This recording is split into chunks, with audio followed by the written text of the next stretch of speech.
오늘 우리에게 주신 하나님 말씀은 누가복음 11장 29절에서 41절 말씀입니다.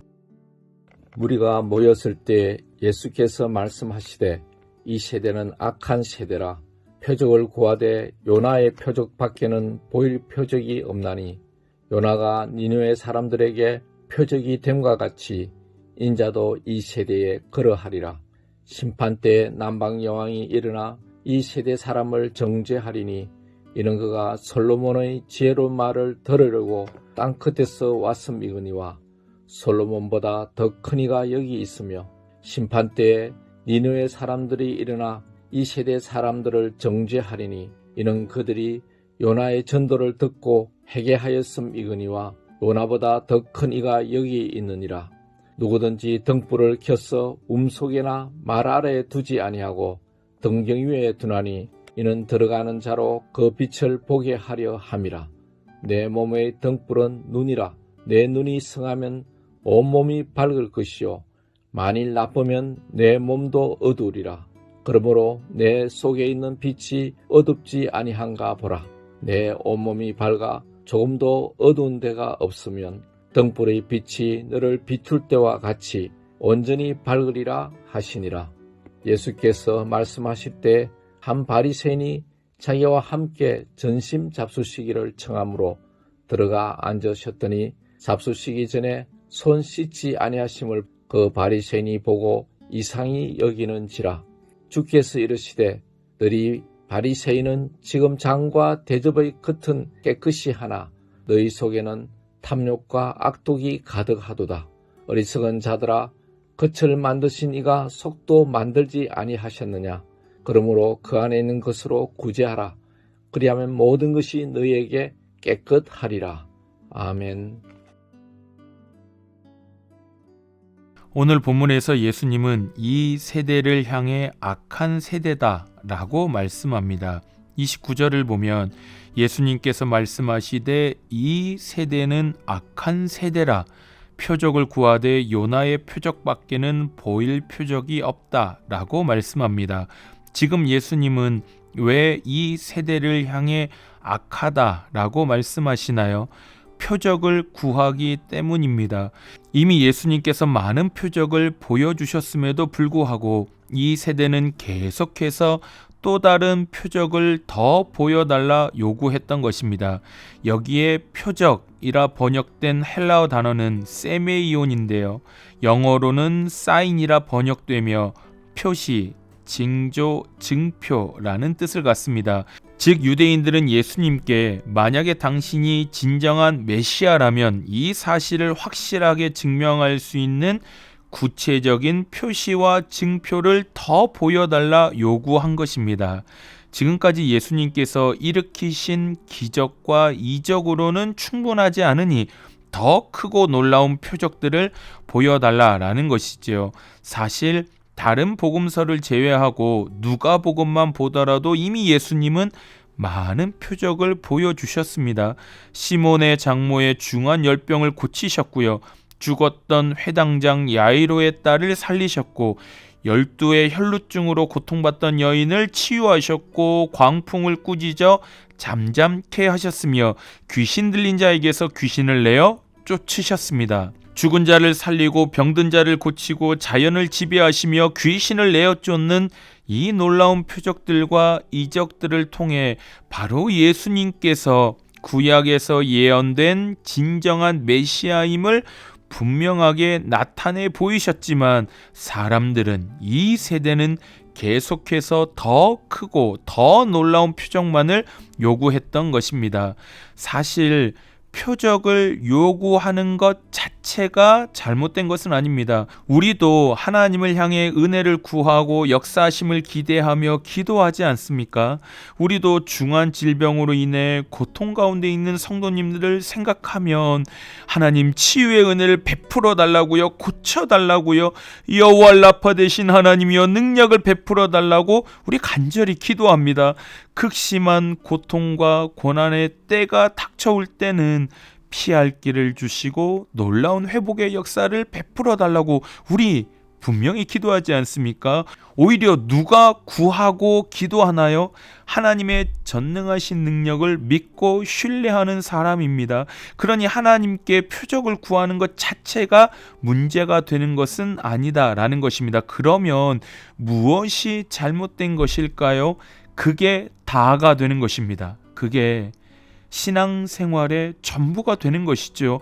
온통 신앙의 관심이 기적과 표적에만 초점이 맞춰져 버리다 보니 그렇게 되어 버리니 표적만 구하는 신앙이 되어버리는 것입니다. 언제나 나의 삶에, 가정에, 자녀의, 사업처에 기적적인 은혜를 베풀어 주실지에만 관심을 갖고 신앙생활을 한다라는 것이죠. 본래 표적이란 기적 자체가 목적이라기보다는 예수님이 누구신가를 보여주는 사인입니다. 그렇기에 표적을 통해 봐야 하는 것은 기적 그 자체가 아니라 그 기적을 행하신 진정한 하나님의 아들이신 예수님 그분 자체라는 것입니다. 그러니 표적과 이적을 통해 놀라운 하나님의 은혜와 역사를 경험한 사람의 다음 고백은 무엇이 되어야 할까요? 더 큰 표적을 보여주세요가 아니라 더 많은 표적을 보여주세요가 아니라 바로 그 표적을 일으키신 주님에 대해 그분 자체를 더 사모하고 갈망하며 주님 더 알기 원합니다가 되어야 한다라는 것입니다. 예수님께서 진정으로 말씀하시는 하나님 나라의 가치가 무엇인지, 하나님 나라를 살아가는 사람들의 삶의 양식과 가치관은 무엇인지, 예수님은 어떤 분이신지와 같은 예수님 자체에 대해 전심으로 더욱 알기를 사모해야 되는데 이 세대는 그렇지 않았기에 악한 세대다라고 꾸짖음을 듣게 된 것입니다. 우리 성도님들의 신앙생활은 어떠하신가요? 혹시 29절의 말씀처럼 이미 놀라운 표적을 경험했음에도 불구하고 계속적으로 더 큰 표적만 보여달라고 예수님께 요구하는 신앙생활은 아니신지요? 예수님은 이렇게 표적만 구하는 이들을 향하여 무엇이라 말씀하시죠? 요나의 표적밖에는 보일 표적이 없다라고 말씀합니다. 요나의 표적은 요나가 물고기 뱃속에서 사흘을 있었던 것처럼 예수님께서 장사되셨다가 사흘 만에 부활하실 것을 말하는 것입니다. 악한 세대는 끊임없이 사람들을 순식간에 매료시킬 놀라운 기적을 원하지만 예수님은 우리를 대신해 진노의 잔을 마시고 대속물이 되신 순종의 삶을 통해, 헌신의 삶을 통해, 죽으심을 통해 내가 바로 진정한 메시아임을 증명하겠다라고 말씀하십니다. 순종과 헌신 그리고 죽으심 외에는 더 이상 보여줄 증거와 표적은 없다라는 것입니다. 안타까운 것은 무엇일까요? 30절부터 32절까지의 말씀을 보면 예수님께서 한탄하시며 말씀하시지요. 구약 시대에 극악무도했던 그 니느웨 사람들은 물고기 뱃속에서 나온 요나의 선포를 듣고 왕으로부터 시작해 니느웨 모든 사람에 이르기까지 굵은 베옷을 입고 금식하며 회개했는데 요나와는 비교할 수 없을 정도로 위대하시고 영화로우신 예수님께서 이 세대를 향해 말씀을 선포하지만 이 세대는 듣지도 않고 회개하지도 않는다라는 것입니다. 심지어 31절을 보시면 솔로몬의 지혜로운 말을 들으러 왔던 남방 여인이 이 세대 사람을 보면 정죄할 거다라고 말씀합니다. 먼 이방 나라에 살던 남방 여인도 솔로몬의 지혜의 말을 듣기 위해 그 멀고 고된 길을 일부러 찾아왔는데 지혜의 근본 되시는 예수님께서 바로 앞에서 직접 말씀하시고 있음에도 불구하고 이 세대는 아무런 관심이 없다라는 것입니다. 듣지 않는다라는 것이죠. 귀를 기울이지 않는다라는 것입니다. 왜 그럴까요? 그들의 관심사가 아니기 때문입니다. 예수님께 기대하는 것이 더 큰 기적이기 때문이다라는 것이죠. 사랑하는 우리 서문교회 성도님들, 고린도전서 1장 22절에서 23절까지의 말씀을 꼭 기억하시면 좋겠습니다. 유대인들은 표적을 구하고 헬라인은 지혜를 찾으나 우리는 십자가에 못 박힌 그리스도를 전한다라고 말입니다. 우리가 믿고 신뢰하고 붙잡는 것은 절대로 표적이 아닙니다. 우리의 신앙의 근본은 표적이나 이적이 아닙니다. 표적은 절대로 우리를 근본적으로 변화시키지 못합니다. 표적만을 구하는 그 신앙은 계속적으로 더 큰, 더 놀라운 표적만 구하게 될 것입니다. 그러나 성경은 분명하게 말씀하시지요.